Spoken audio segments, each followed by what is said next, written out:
مرحبتين ومرحبا. ازيكم عاملين ايه؟ النهارده احنا رايحين حنة وهنوريكم هو فرح عريسين، وهنوريكم يعني ايه حنة في الارياف. طبعا احنا هنا ركبنا الراعي الرسمي للمهرجان المصري حلوة التوك توك، ركبنا عشان يودينا الموقف. تمام. ادعوا لنا بس ربنا يكرمنا بحته ملاكي كده، اي حاجه بس ادعوا لنا يعني. ماما، نعم. هتتحوط محمد عصومي ماما ممكن نهدى عشان نكمل؟ ممكن. وتوك ركبنا بقى من الموقف الميكروباص. حد يقول لنا بقى اسم المنطقه دي ايه؟ شايفين العظمه على الصبح؟ كنا حوالي الساعه 7:30 الصبح. ماما كنا لسه بادئين اليوم من اوله. طبعا احنا صحينا بقى طول الليل لحد الساعه 2. طبعا احنا قعدنا للساعة انا قعدت للساعة 2 بالليل، جهزت شنطنا، كويت القمصان بتاعة البشوات. طبعا صحينا من بدري، صحيت خلصت اللي ورايا وقلت لهم يلا بينا. هنا كنا مستنيين عربية. تمام. دي كانت المواصلة رقم 4 أو 5 تقريبا. هنا بقى ركبنا برضو الراعي الرسمي واحنا متجهين لبيت الفرح. هنا بقى ايه، كانوا لسه بيبتدوا ان هم يعملوا الخيمة. تمام. قدام بيت العريس او العرسان زي ما بيقولوا، يعني عريسين يا جماعة. ده كان لسه بيبتدوا يظبطوا الديكور. طبعا عايزة اقول لكم ان الافراح في الارياف حلوة قوي، وخصوصا العريس بيبقى كل السهرة وكل حاجة عنده بالليل في الحنة، يوم الحنة. هنا طبعا كنا اتعزمنا عند ولاد عمي، وجابوا لنا الحاجات الحلوة دي اللي خلاص يعني تقريبا هي خلصت. ده ايه ده، بيتي فور تقريبا او حاجه زي كده، وبسكوت وسوداني وتمر، وكان في كمان شوكولاته وبونبوني، وولادي اكلوها عادي يعني. هنا بقى بالليل بقى الجيران والاهل والاحباب والمعارف والاصحاب وكل الناس الحلوه دي بتتجمع. الناس الفرحانه بس بتتجمع عند العريس او عند العرسان. تمام. بيعملوا جو حلو قوي. طبعا ما ينفعش ان انا اعمل صوت الميوزك او الموسيقى اللي هم مشغلينها، كان مشغلين مجرود عرباوي تقريبا او حاجه زي كده. هنا بقى الطباخ كان بيبتدي. الطباخ عند الفلاحين بيبتدي من بالليل، الذبيحه بتندبح الصبح، والطباخ بيبتدي على العصر كده، بيعشي الناس الموجوده وايه، وبيبتدي يجهز بقى حاجته لبكره لتاني يوم. طبعا الخيمه زي ما انتم شايفينها كده دي للرجاله. تمام. الستات كلها جوه البيت، الستات كلها في الحر اتسلقوا جوه البيت.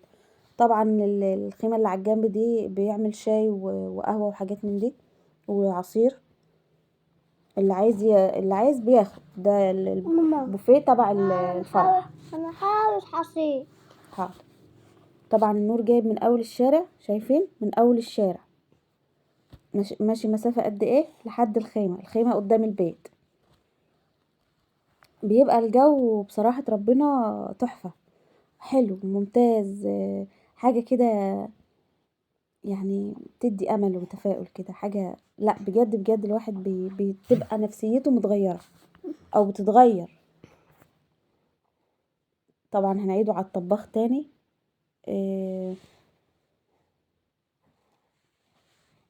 زمان الطباخ كان بيبقى في خيمه لوحده، لكن دلوقتي ما شاء الله. هنا بقى ساعه الحنه. طبعا بما ان هم عريسين فعاملين حنتين، صينيتين حنه. دي اول واحده.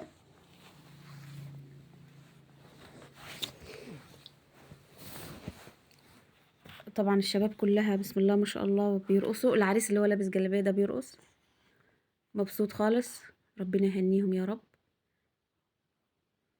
الحنة بقى بتتعمل كده زي التورته كده، بس هي من جواها صواني.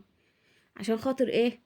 عشان خاطر انه بعد ما بيخلصوا وصلة الرقص بالحنة دي ويتبسطوا كده، بينزلوها بقى على الارض، والاطفال الصغيرين دول كلهم واقفين مستنيين الحنة، مش بيتفرجوا على العريس والفرح وكده، هما مستنيين الحنة.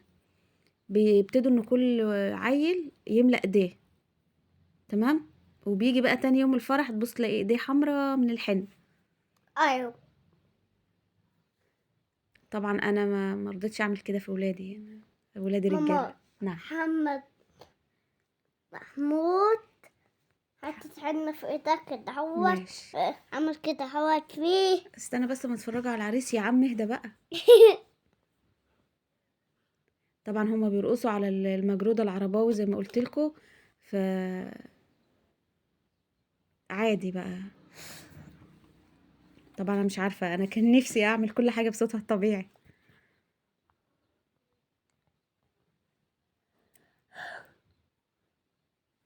واحلى حاجة زي ما قلت لكم في الافراح الفلاحي او يعني الفلاحي، انه احنا بنعزم الاهل، الاصحاب، الحبايب، الجيران الغاليين علينا واللي مش غاليين والله بيجوا، كله بيجي وكله بيبقى فرحان ومبسوط. ودي احلى حاجة في الارياف، انك تفرح تلاقي الكل معاك، تحزن تلاقي الكل معاك. ما طبعا هنا بقى قلبوها مهرجانات. خلاص اهدى بقى، اهدى اما نكمله. ماشي. هنا بقى كله قلبوا الاغاني مهرجانات، وطبعا كله هايص.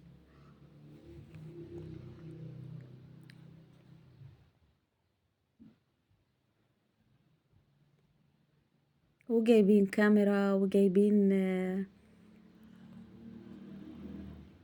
كل حاجة ممكن تتخيلوها ان هي تفرحهم بيعملوها، بيجيبوها، بالرغم ان هي بتبقى حاجات بسيطة جدا واحيانا مش بتبقى مكلفة كمان، بس بيبقى فيه جو حلو بصراحة.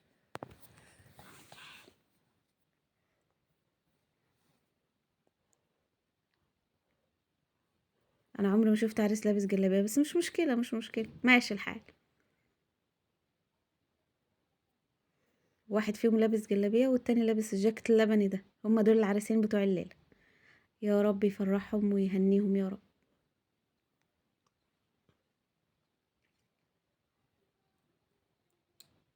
هنا بقى كنا خلاص خلصنا شطبنا الفرح، وتاني يوم وماشيين بقى.